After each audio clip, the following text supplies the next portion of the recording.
Hi, I'm Tim, welcome to the Restoration Couple. In today's video we're going to be taking a look at our new beautiful boiler, but kind of the decision making process and how we ended up with it in the first place. So stick around and we'll get right to it. As you can see, it's a bit cold today, very fresh, but fortunately the house isn't so cold. It's lovely and toasty in there, and that's thanks to having this boiler all installed and working, doing a sterling job. So today's video is going to be a bit more of a technical one, and I'll kind of try and cover a few of the details about the boiler and why we picked it, why it was a good fit for the house. And then in the next video we'll be doing all the fun stuff, or I say I'll be filming the install when Jason, our plumber, came over. How do we end up with a boiler? Well, I put a plea out to plumbers and heating engineers on Instagram and other people I knew, and I said, look, we're getting rid of our biomass wood pellet boiler, which would prove to be a little bit too much work for the size of house we've got, and it was taking up so much space in here, and we really needed this room back. So I said, kind of, what boiler would you have in that situation? And Wiesmann seem to come up all the time, again and again, and I guess those are the people who have seen them the most. They're the ones that are servicing them, and from their perspective it was a really safe bet and a really good way to go. And at that point we also had this discussion with Wiesmann, and they were wanting to reach out and kind of help us in this situation where, you know, we needed a new boiler, we were going to be filming the install, and it just seemed like a good fit to do a collaboration. So Wiesmann were able to guide us through what boiler was going to suit best for us here, along with our installer. And what we decided on is the Wittedens 100. There's two models which could have worked here. There's the 200, which has got a few more bells and whistles on it, but for us it was really about something that's super efficient, super reliable, and something that we could kind of leave to itself, and both of those models do that. Now we needed one of the higher outputs, so it's a 35 kilowatt size, and that just future-proofed us for the extension work and these rooms that we're putting in as well.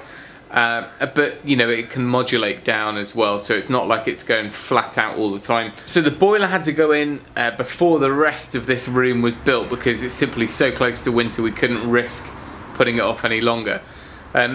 When it went in, there was a few things that we had to work with. One was the existing pipe work. We'd done so much renovation work inside the house that we couldn't really start putting a new pipe system into the house, so we had to work with what we had, and that was a standard flow and return system. I think it's an S-plan. We're going up to the hot water cylinder up in the first floor. Now this is a system boiler, which means it works like an old school conventional boiler. It's heating the house and a hot water cylinder, rather than a combi boiler, which is kind of heating on your water on demand. So from that respect it was a fairly straightforward, or so I thought, in that we were kind of just tying into the existing pipe work. But there's a little bit more to this boiler and a few extras that we had to work with. Right, let's try and get through a few more of the terminologies. So we've done system boiler, that's what this is. Then you've got a 2-pipe and a 4-pipe system. 4-pipe.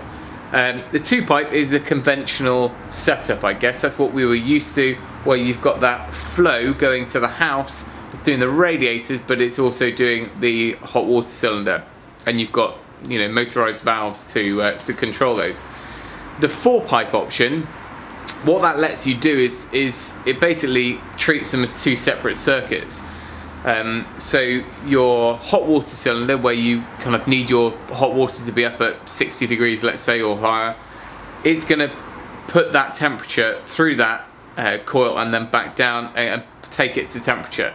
But it allows you to bring your radiator temperatures down to a lower level. So that might be beneficial if it's not so cold outside, or if it's spring or autumn, where you can basically drop your radiators down to a much more a lower temperature, more efficient for the boiler, and kind of more sensible for the house, but it means your hot water is still going to get to temperature. So you have to have a 4-pipe system to be able to enable that side of it, and this allows for it. So does the 200.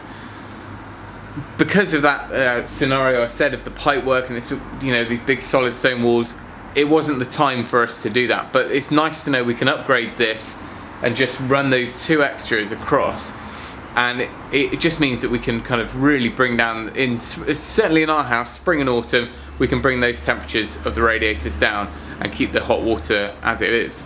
Now, weather compensation, or weather comp, is the other thing that comes up again and again with these modern boilers, and these Wiesmans are really good at that. And basically that's going to measure your outdoor temperature with a sensor, I guess, and it'll heat your radiators accordingly. So if it happens to be a nice warm day, then it'll drop the temperature of your radiators to account for that. So again, it's just these little incremental bits to make the boiler more and more efficient. Now, for our house, I didn't think that that was going to be enough of a again, we'd need the 4-pipe system for that, really. I didn't think it was going to be enough of a bonus to go to the extent of that work and to warrant going for the 4-pipe weather compensation system. The 200 has it, I think the 100 has it, or you can add it to it.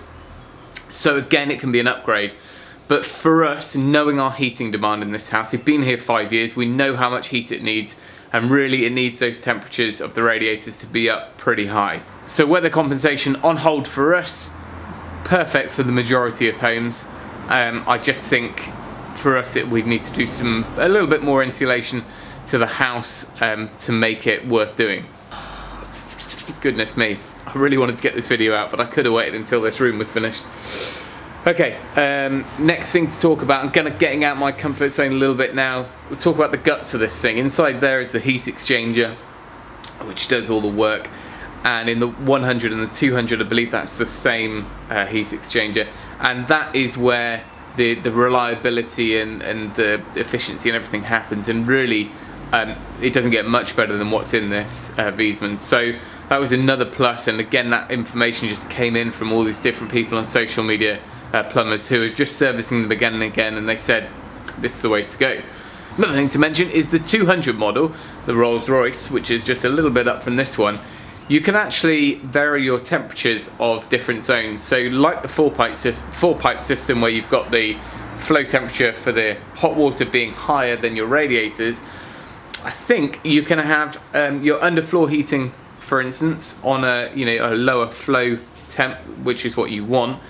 Yet if you've got radiators, you can keep them higher. So that's another thing. I mean, that 200 really is a good way to go, and perhaps it would have been relevant, even more relevant here, now that we've got some underfloor heating going in. But we've got the existing setup which will blend it down, and it should be absolutely fine. Right, let's get up and move around a bit because I'm frozen to the floor. Right, trying to remember where we are now. Hypothermia is setting in. So the boiler came with the horizontal flue kit, which basically just takes it straight out through the external wall, and we're just under 2 meters the other side, so it's gonna have to have a cage over the flue outlet. But really it is super compact for it. I mean, this is the 35 kilowatt, and I imagine the lower models are much smaller, but coming from what we had before, which was that monster of the biomass boiler, which was a great bit of engineering, but it just the amount of space that it took up was not really that practical. Okay, a little bit on modulating. Now, basically what that means is just that the boiler can adapt its output. When the demand's lower, it can modulate down. So it's not just working flat out all the time. And Jason gave me a really good analogy when I was filming the install, and I'll try and put that bit in here. He's basically just trying to explain to me in layman's terms. If you were going to drive from here, or here to Radstock, here to Bath, and do you think it'd be more efficient to drive 90 miles an hour, 10 miles an hour, 90 miles an hour, 10 miles an hour, or do you think it'd be more efficient to drive it 40 all the way there and you get there at the same time? In other words, the boiler fires up, goes straight to flat out, goes off, then goes straight to flat out and goes off, so it's the same thing, isn't it? Whereas if you can keep it like now, I mean, it's working now, it's modulating at the lowest point. So hopefully that makes a bit more sense. Certainly if you drive a car, it probably does.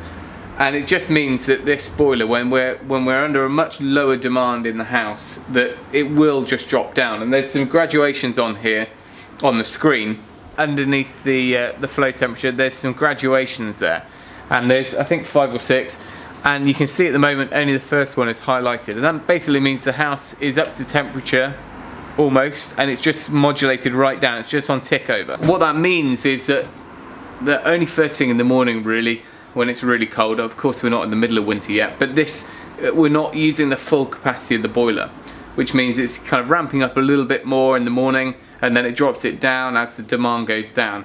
But what that means really is that this boiler has got the potential in it still for when we finished this side of it, which is another 40 square meters, which will be well insulated, but it's another, you know, heating demand on the house, and the other back room. So it means it's future proofing basically. So I'm hoping that kind of that explains it, and that at least I've got that right.